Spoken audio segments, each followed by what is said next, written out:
अस्सलाम वालेकुम रहमतुल्लाहि व बरकातहू। नाउ बच्चों, आज हम लोग बात करने वाले हैं एक और फाइलम की। हमने कहा कि टोटल जो एनिमल किंगडम है, एनिमलों का खानदान है, जानवरों का खानदान है, उसमें 11 फाइलम है। 11 फाइलम में से पहला है पॉरीफेरा, दूसरा है सिलेंड्रेटा या निडेरिया, और तीसरा है टिनोफोरा, चौथा है प्लैटिहेल्मिस, पांचवा है एशेल्मी, छठा है एनिलिडा, सातवां है आर्थ्रोपोडा, आठवां है मोलस्का, नौवां है इकाइनोडर्मिदा, दसवां है हेमिकॉर्डेटा और 11वां है कॉर्डेटा। तो हम ये फाइलम की बात करें ना, आज हम जिस फाइलम की बात करने वाले हैं वो फाइलम नंबर 3 है। फाइलम नंबर 3 यानी कौन है? Phylum Ctenophora. कौन है? फाइलम टिनोफोरा ना। आमतौर पे जब भी इनके नाम रखे जाते हैं तो उस नाम की कुछ वजह होती है। जैसे पहले नाम हमने पढ़ा पोरीफेरा, तो उस वक्त भी मैंने बताया था कि ये जो POR पोरीफेरा जो नाम उसका रखा गया, क्यों रखा गया? तो मैंने उस वक्त बोला था कि उनके जिस्म के ऊपर क्या प्रेजेंट होती है, उनके जिस्म के ऊपर क्या मौजूद होती है? पोर। और पोर का सिंपल सा मीनिंग क्या था? पोर का मतलब था सुराख। इसी तरह से दूसरा फाइलम हमने क्या पढ़ा? दूसरा फाइलम हमने पढ़ा था सेलेंटेरेटा। तो मैंने कहा था कि इनके जिस्म में क्या होती है? इनके जिस्म में एक तरह की स्टीलोम होती है, कैविटी होती है, water vascular water canal system होता है। और दूसरा इसी सिलेंट्रेटा का एक और नाम है, वो है निडेरिया। और निडेरिया का नाम क्यों रखा गया था? तो हमने कहा कि इनके पास एक स्पेशल खलिया होता है, उस स्पेशल खलिए का नाम क्या था? नीडोब्लास्ट। क्या था उसका नाम? नीडोब्लास्ट खलिया। याद है ना? तो हमने कहा था कि इसकी वजह से इनके नाम रखे जाते हैं। अब वैसे ही तीनों नाम क्यों आया? ये जो तीनों ये जो तीनों फोर है, तीनों फोर का मतलब क्या होता है? तीन का मतलब होता है धागा, या तीन का मतलब होता है प्लेट। क्या होता है? प्लेट। तो आमतौर पे अगर आप इन एनिमल्स को देख रहे हैं तो उनके जिस्म पर आपको इस तरह का स्ट्रक्चर दिख रहा है, सांप दिख रही है इस तरह की। ये जो सांप होती है, ये सांप एक तरह की प्लेट है जो इनके जिस्म में, ये तो फुटबॉल होता है ना हमारा, ये दिख रहा है जिस तरह से फुटबॉल होता है, तो उसके जिस्म के ऊपर क्या दिखाई देती है? इस तरह की लाइन, धारियां, और आसान है उसके लिए धारियां दिखाई देती है। तो इन धारियों की वजह से, इन धारियों की वजह से, इन लाइन की वजह से इसके नाम के आगे क्या रख दिया? टीनोफोरा, यानी ऐसे जानवर जिनकी जिस्म के ऊपर क्या दिखाई देती है? धारियां, लाइंस। ठीक है ना? उसकी वजह से इनको बुलाया टीनोफोरा। अब एक और बात याद रखना है कि जो टीनोफोर है, यानी ये जो टीनोफोरा फाइलम के मेंबर है, ये उमूमन समंदरी अखरोट भी कहे जाते हैं। अखरोट का मतलब मालूम है आपको? अखरोट जो होती है, तो अगर आप थोड़ा सा ये देखेंगे तो ये अखरोट की तरह दिखाई दे रहा है आपको। ठीक है? तो ये इनको बोला जाता है समंदरी अखरोट, या फिर इनको बोला जाता है कॉम्ब जेली। क्या बोला जाता है? Comb jelly, COMB। कॉम्ब को आमतौर पर बोलते हैं कंगा। तो कंगा में किस तरह से दांतें होती है, लाइंस होती है, तो इस तरह से ये जेली लाइक होता है। तो आपको ये दिख रहा है कि किस तरह दिखाई दे रहा है? Jelly like. जेली का मतलब क्या होता है? ट्रांसपेरेंट। जेली का मतलब क्या होता है? शफाफ। एक जगह से दूसरी जगह आप आसानी से उसमें से क्या कर सकते हैं? देख सकते हैं। तो उस वजह से इसको दूसरे अल्फाज में क्या बोला जाता है? कोम जेली। तो याद रखना है कि ये जो टीनोफोरा है इसके दो नाम है। एक समंदरी अखरोट, सी वॉलनट, इंग्लिश में इसके लिए क्या इस्तेमाल किया जाता है? सी वॉलनट। और दूसरा लफ्ज जो इस्तेमाल किया जाता है वो क्या है? कोम जेली। ठीक है? ये दो नाम उसके रखे गए हैं। एक चीज। दूसरी कि ये जो जानदार होते हैं ये मखसूस तौर पर संबंधित होते हैं। अब ये मखसूस तौर पर संबंधित का मतलब क्या है? इसका मतलब ये सिर्फ समंदर में ही रहते हैं, और समंदर में भी स्पेशली ये बोला जाता है कि ये मराइन वाटर में होते हैं। मराइन का मतलब क्या होता है? वो पानी जिसमें नमक की मिकदार क्या होगी? ज्यादा। नमक की मिकदार क्या होगी? ज्यादा। तो ये कौन से वाले जानवर होते हैं? ये ऐसे जानवर होते हैं जो ज्यादातर कहां पर जो मौजूद होते हैं? मराइन वाटर, समंदरी पानी में, और ऐसा समंदरी पानी जिसमें नमक की मिकदार ज्यादा होती है, इसलिए उनको बोला जाता है मखसूस तौर पर समंदरी। तो इंग्लिश में इसके लिए जो लफ्ज यूज किया जाता है वो है एक्सक्लूसिवली मराइन। क्या लफ्ज यूज किया जाता है? Exclusively marine. तो हाँ, याद रखना है कि ये जो जानदार होते हैं इनको बोला जाता है कि ये एक्सक्लूसिवली मराइन है, यानी तखस्सुस के साथ मखसूस तौर पे और सिर्फ ये कहा करते हैं समंदरी। समंदरी मतलब कौन सा पानी? नमक। ठीक है ना? क्या तक बात समझ में आई? नाउ इनके अंदर हमको क्या देखने को मिलती है, इनके अंदर देखने को मिलती है रेडियल सिमेट्री। क्या देखने को मिलती है, रेडियल सिमेट्री। इससे पहले भी मैंने बताया था कि सिमेट्री का मतलब क्या होता है, तनासुब, तवाजुन, दो बराबर हिस्सों में तकसीम करना। अब हमने इससे पहले भी बोला कि जब तनासुब की बात होती है या सिमेट्री की बात होती है तो सिमेट्री दो तरह की है, bilateral symmetry, radial symmetry. Radial symmetry का मतलब क्या होता है कि आप उस एनिमल के जिस्म को किसी भी लाइन से दो हिस्सों में क्या कर सकते हैं, तकसीम कर सकते हैं। तो हम कहते हैं कि वो जो जानदार होता है वो क्या दिखाता है, वो दिखाता है रेडियल सिमेट्री। क्या दिखाता है, रेडियल सिमेट्री। नाउ तीसरा कि ये जो जानदार होते हैं ये डिप्लोब्लास्टिक होते हैं। इससे पहले भी हमने कहा कि जब एनिमल की हम बात करते हैं, जानवरों की बात करते हैं, तो जब उनका डेवलपमेंट होता है तो डेवलपमेंट में ये होता है कि पहले वो जाइगोट रहते हैं, मोरुला रहते हैं, ब्लास्टुला रहते हैं, गैस्ट्रुला रहते हैं। तो उसमें उनके अंदर या तो दो तय बनेगी या तो तीन। अगर दो बनेगी तो डिप्लोब्लास्टिक, तीन बनेगी तो, इसलिए ये जो होते हैं कैसे होते हैं, डिप्लोब्लास्टिक। तो पहली इनके रहने की जगह के मामले में अगर बात करते हैं, पहली बात कर रहे हैं हम कि ये रहने की जगह क्या है, तो इनके रहने की जगह क्या होता है, समुद्री पानी। कौन सा समुद्री पानी, जो नमकीन हो। दूसरा दूसरा तनासुब की अगर हम बात करते हैं तो तनासुब की बुनियाद पर ये कैसे होते हैं, रेडियल। क्या दिखाते हैं ये, रेडियल सिमेट्री या रेडियल तनासुब। तीसरी बात की हम बात कर रहे हैं वो है जर्म लेयर या जर्म तय। तो इनके पास जर्म तय कितनी होती है, दो होती है, इसलिए हम इनको क्या कह रहे हैं, डिप्लोब्लास्टिक। समझ में आया, यहाँ तक बात क्लियर हुई ऑनलाइन वालों को भी ना। अब इनके बाद हमने कहा कि एक और खुसूसियत हम देखते हैं, वो क्या है, वो होती है तरतीब। वो क्या होती है, तरतीब। और तरतीब में भी हम देखते हैं कि जो खलिए है वो खलिए किस तरह से तरतीब होते हैं। तो यहाँ पर जो तरतीब होती है वो बाफ्ती सतह की होती है। इसका मतलब इनकी चौथी बात याद रखना है कि इनके पास जो तरतीब की सतह है, कौन सी सतह है, तरतीब की सतह। तो तरतीब की सतह के पास कौन सी वाली होती है, बाफ्ती तरतीब या बाफ्ती सतह की तरतीब इनके पास होती है। फिर अब यहां से बहुत इंपॉर्टेंट चीज स्टार्ट हो रही है, कॉमन पॉइंट्स है, ये बार बार रिपीट होने वाले पॉइंट्स है, लेकिन अब जो अलग है दूसरे जानवरों से हटकर इसको अलग बनाने वाले जो खुसूसियत है वो कौन सी है। सबसे पहला, इनके जिस्म के जो कुतबैन है यानी जो लास्ट एड है उनसे 8 शुआई बालों वाली कोम प्लेट निकलती है। अब ये शुआई बालों वाले का मतलब क्या होता है, शुआई बालों का मतलब ये होता है कि फॉर एग्जांपल यहाँ पर अगर आप प्लेट की बात करेंगे तो ये एक है, दो, तीन, चार, पाँच, छह, सात, आठ। तो टोटल कितनी प्लेट्स निकल रही है इनके जिस्म से, 8। और ये जो शुआई बोला जा रहा है असल में इस तरह से इसके ऊपर क्या होती है, हेयर लाइक साफ्ट होती है। अब ये जो हेयर लाइक साफ्ट यहाँ पर दिखाई दे रही है इसको बोला जाता है सीलिया। क्या बोला जाता है, सीलिया। तो हमने इससे पहले भी पढ़ा कि सीलिया जो होता है ये धागे की तरह निकलने वाली एक साफ्ट होती है। तो इनके जिस्म के ऊपर क्या होती है, शुआई बालों की तरह यानी धागे की तरह साफ्टें होती है जो इन प्लेट्स के ऊपर मौजूद होती है।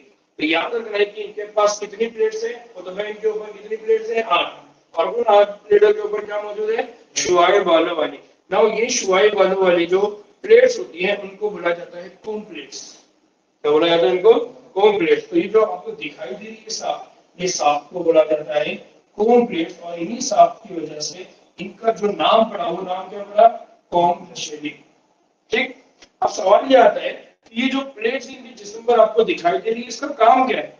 तो असल में इसका काम ये होता है कि ये जो प्लेट्स होती हैं ये इनको क्या करती हैं, मुतहर्रिक। मुतहर्रिक का मतलब क्या होता है, मुतहर्रिक का मतलब है मूवमेंट। मुतहर्रिक का मतलब क्या है, मूवमेंट। जैसा मेरे पैर है, मेरी पैरों की वजह से मैं अपनी जगह को क्या कर रहा हूँ, चेंज कर रहा हूँ। मेरी आंखें हैं, मेरी आंखों के अंदर क्या हो रहा है, मूवमेंट। मेरी जबान है, उसके अंदर क्या हो रहा है, हरकत, मुतहर्रिक। तो वैसे ही ये जो जानवर है इसके अंदर जो मूवमेंट होता है उसके लिए जिम्मेदार कौन है, कोम प्लेट्स। और कोम प्लेट्स के टोटल नंबर कितने हैं, 8। ठीक, एक। दूसरा कि इनके जिस्म में एक सबसे इंपॉर्टेंट चीज है कि इनके पास जो हाजमा होता है, जो डाइजेशन होता है वो दो तरीके से होता है। एक जो होता है उसको बोला जाता है एक्स्ट्रा सेलुलर और दूसरा होता है इंट्रा सेलुलर। ना इससे पहले भी मैंने इंट्रा सेलुलर और एक्स्ट्रा सेलुलर का मीनिंग आपको बताया था कि जब भी हम इंट्रा सेलुलर बोलते हैं तो इंट्रा सेलुलर का मतलब क्या होता है, खलियों के अंदर, खलियों के अंदर सॉरी इंट्रा होना चाहिए ना, मैंने एक्स्ट्रा लिख दिया। ठीक है, तो हम यहाँ लिख देंगे खलियों के बाहर। ठीक है, खलियों के बाहर। और इंट्रा सेल्यूलर का मतलब क्या होता है? इंट्रा, मैंने ऊपर इंट्रा लिखा था, गलत जगह, ठीक है, सही लिखा था थोड़ा सा उसको करेक्ट कर, सही लिखा था। ओके, फिर दूसरा जो होता है, दूसरा क्या होता है? दूसरा वाला जो होता है उसको बोला जाता है एक्स्ट्रा, एक्स्ट्रा सेल्यूलर। और एक्स्ट्रा सेल्यूलर का मतलब क्या होता है? एक्स्ट्रा सेल्यूलर का मतलब होता है खलियों के, इनके बाद जब डाइजेशन होगा तो वो खलियों के अंदर भी होगा, खलियों के, इससे पहले अगर जो एनिमल हमने पढ़ा किसको पढ़ा था? पॉलीफेरा, वहां पर सिर्फ खलियों के अंदर होता था, खलियों के बाहर नहीं। तो इनके पास खलियों के अंदर और खलियों के बाहर दोनों जगह होता है। अब इनकी एक और सबसे इंपॉर्टेंट खसूसियत है, वो क्या है? वो है बायोल्यूमिनेसेंस। क्या है? बायोल्यूमिनेसेंस। बायोल्यूमिनेसेंस आमतौर पे किसको कहते हैं? दो लफ्ज है यहाँ पर, एक लफ्ज है बायो और एक है ल्यूमिनेसेंस। ल्यूमिनेसेंस आमतौर पे बोला जाता है जब कोई चीज रोशनी, कोई चीज रोशनी क्या करती है? खाली जैसे लाइट है तो हम बोलेंगे कि ल्यूमिनेसेंस है, रोशनी छोड़ रहा है। बायो का मतलब है कि जब कोई रोशनी जानदार के जिस्म से निकल रही है, जब कोई रोशनी जानदार के जिस्म से निकल रही है तब उसके लिए लफ्ज का इस्तेमाल किया जाता है बायोल्यूमिनेसेंस। तो याद रखना है कि ये जो शो करती है, क्या होती है? बायोल्यूमिनेसेंस, यानी जानदारों से रोशनी फूटने की इस खासियत को लाता है। तो इनके अंदर जो सबसे इम्पोर्टेंट, इसीलिए हम करेंगे कि ये जेली होती है, जेली और लाइट होती है, ट्रांसपेरेंट होती है। तो असल में ये ट्रांसपेरेंट होती है और अपने जिस्म से क्या खारिज करते रहती है? रोशनी, लाइट। इसलिए इसको क्या बनाना है? बायोल्यूमिनेसेंस। और इनके अंदर ये जो खसूसियात है ये बहुत नुमाया, बहुत नुमाया मतलब आसानी से दिखाई देती है। कि ये क्या दिखाते हैं? बायोल्यूमिनेसेंस, यानी अपने जिस्म से क्या खारिज करते हैं? रोशनी। अब इनके अंदर एक और बात याद रखना है, क्या? कि इनके अंदर अगर जिन्स की बात करते हैं, जिन्स, मर्द और औरत, नर या मादा, तो इनके अंदर वो अलग नहीं होती। जब इनके अंदर दोनों भी, यानी नर वाली खसूसियात भी और मादा वाली, ये दोनों भी खसूसियात अगर इनके पास है, इसका मतलब क्या है? इनके पास स्पर्म भी है, इनके पास ओवम भी है, इनके पास टेस्टिस भी है, इनके पास ओवरी भी। तो दोनों अगर इनके पास है तो हम आमतौर पर उसके लिए लफ्ज इस्तेमाल करते हैं, वो है हर्माफ्रोडाइट। क्या लफ्ज इस्तेमाल करते हैं हम? हर्माफ्रोडाइट। हर्माफ्रोडाइट मतलब ऐसे जानदार जिनके पास दोनों भी सेक्स है। या हम उनके लिए एक और इंग्लिश में लफ्ज इस्तेमाल करते हैं मोनोशियस। क्या लफ्ज इस्तेमाल करते हैं? मोनोशियस। तो ऐसे जानदार जिनके पास दोनों भी तरह के तौलीदी उज़्व मौजूद होते हैं, रिप्रोडक्टिव ऑर्गन मौजूद होते हैं, या वो दोनों भी तरह के जिनसी खलिए अपने जिस्म में बना सकते हैं, तो उनको क्या बोला जाता है? हर्माफ्रोडाइट, या उनको क्या बोला जाता है? मोनोशियस। क्या बोला जाता है? मोनोशियस। या फिर कुछ जगह पर उनको बोला जाता है बायसेक्सुअल। क्या बोला जाता है इनको? बायसेक्सुअल। याद रहेगा ना। अब उसके बाद इनके पास जब तौलीद होती है तो जो तौलीद का अमल होगा, इनके पास सिर्फ जिनसी तौलीद होगी। ये बहुत इंपॉर्टेंट खसूसियत है और ये सिर्फ इन्हीं के अंदर है। अगर आप पॉलीफेरा की बात करेंगे तो पॉलीफेरा के पास जिनसी भी था, गैर जिनसी भी था। पॉलीफेरा के पास जो गैर जिनसी तौलीदी तरीका था तो वो कौन सा था? टूटने और बिखरने का, जिसको इंग्लिश में क्या कह रहे थे हम? फ्रैगमेंटेशन। जबकि सिलेंड्रेटा में हमने बात की तो सिलेंड्रेटा में क्या होता है कि कुछ जानवर होते हैं जिनके अंदर सिर्फ जिनसी तौलीद होती है, कुछ जानवर होते हैं जिनके अंदर सिर्फ गैर जिनसी होती है, और कुछ जानवर ऐसे होते हैं जिनके अंदर जिनसी और गैर जिनसी दोनों होते हैं। लेकिन इनोफोरा के मामले में जब हम बात करेंगे तो इनके पास सिर्फ और सिर्फ कौन सी तौलीद का अमल होगा? जिनसी तौलीद। और हम जब जिनसी तौलीद का अमल बोलते हैं तो हमको पता है कि जिनसी तौलीद के अमल में क्या होता है? एक होता है नर तौलीदी खलिया, दूसरा होता है मादा तौलीदी खलिया। नर तौलीदी खलिया को हम बोलते हैं स्पर्म, मादा तौलीदी खलिया को बोलते हैं वो। उनके बीच में क्या होगा? फ्यूजन, और उससे फिर नई जनरेशन बनेगी, नए जानदार बनेंगे। बात क्लियर होगी? बात समझ में आई ना? अब उसके बाद इनके अंदर जब अमले बारावरी की बात करते हैं तो इनके पास जो अमले बारावरी होती है वो होती है बेरोनी। बैरूनी का मतलब क्या होता है? बैरूनी का मतलब ये होता है कि आमतौर पर हम ये कहते हैं कि नर मादा के जिस्म में स्पर्म को रिलीज करेगा, लेकिन यहाँ पर क्या होता है, नर जो स्पर्म है वो पानी में रिलीज करता है, मादा भी जो ओवम है वो भी पानी में रिलीज करेगी। इसलिए ये होगा कि इनके जिस्म के बाहर स्पर्म और ओवम का, यानी नर तौलीदी खलिए का और मादा तौलीदी खलिए का क्या होगा, फ्यूजन। तो जब जिस्म के बाहर होता है तो हम इस अमल को क्या कहते हैं, बैरूनी अमल बारावरी। बैरूनी मतलब बाहर, तो जिस्म के बाहर होने की वजह से इस अमल को क्या बताया जाता है, बैरूनी। फिर तीसरी बात कि इनके पास गैर रास्त इनके पास क्या होती है, अफजाइश। इनके पास जो अमल है, जो अफजाइश का अमल होता है वो कैसा होता है, गैर रास्त का मतलब क्या होता है, इससे पहले भी मैंने बोला था कि इनके पास जब डेवलपमेंट होगा यानी अफजाइश का जो अमल होगा वो भी डायरेक्ट। अब डेवलपमेंट का मतलब क्या होता है, डेवलपमेंट का मतलब ये होता है कि जब माँ के पेट से निकल रहे हैं तो माँ के पेट से निकलने के बाद पर बन रहे हैं, पैर बन रहे हैं, इस तरह की साख्तें बन रही हैं। अब अगर माँ के पेट से निकलती ही वो आजा पहले से थे और जब वो बड़ा हुआ तब भी वो आजा है, तब हम बोलेंगे कि ये जो अफजाइश है ये डायरेक्ट है। लेकिन पहले माँ के जिस्म से वो निकला, लेकिन उसके जिस्म के ऊपर पर, पैर, ये कोई भी साख नहीं थी, तो उस कंडीशन में हम उसको कहते हैं लार्वा। उस लार्वा स्टेज से फिर वो क्या बनता है, अडल्ट। तो जब वो अडल्ट बनता है यानी बालिग बनता है, तो बालिग बनने के बाद उस जानवर के जिस्म के ऊपर मौजूद होते हैं पर, उस जानवर के जिस्म के ऊपर मौजूद होते हैं पैर, या इसी तरह की और दूसरी साख्तें मौजूद होती है।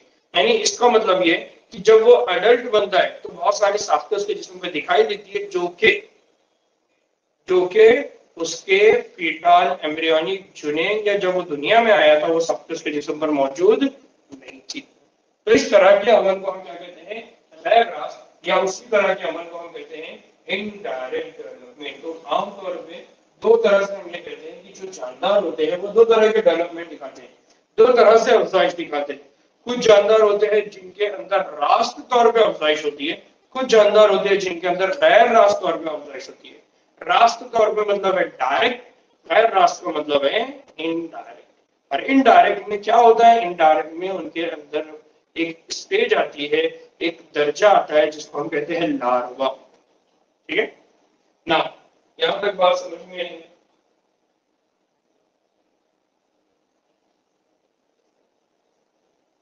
बाकी लोगों को आवाज कैसी आ रही है? आफिया, इत्तेशाम, आपको आवाज क्लियर है क्या बच्चों? क्या आप लोगों को भी आवाज में कुछ दिक्कत आ रही है?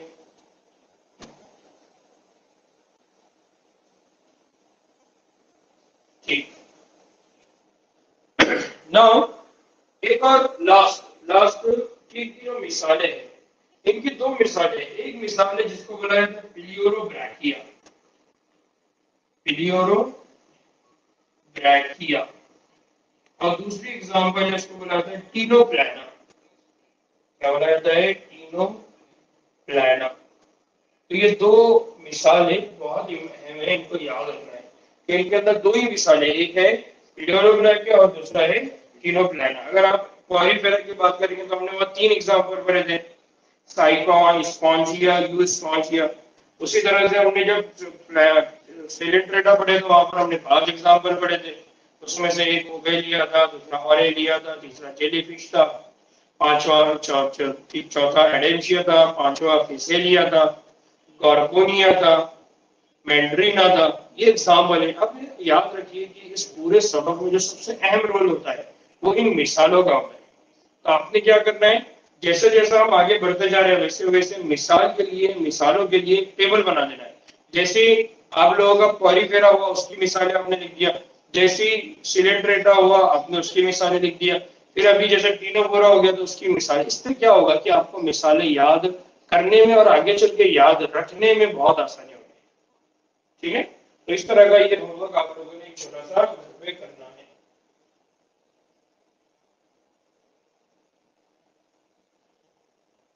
ठीक है, तो बच्चों टाइम बहुत कम है इसलिए 11 का लेक्चर यहीं तक होगा। इसके बाद जो दूसरा लेक्चर होगा वो 12वीं जमात का होगा। ठीक है, तो 11 का इतना सा टॉपिक मैंने आज कवर किया, इंशाल्लाह बाकी के टॉपिक हम कल कवर करेंगे। और इसके बाद अभी मैं जो लेक्चर स्टार्ट कर रहा हूँ 12 का कर रहा हूँ। ठीक, चलिए, अस्सलाम वालेकुम रहमतुल्लाहि व बरकातहू।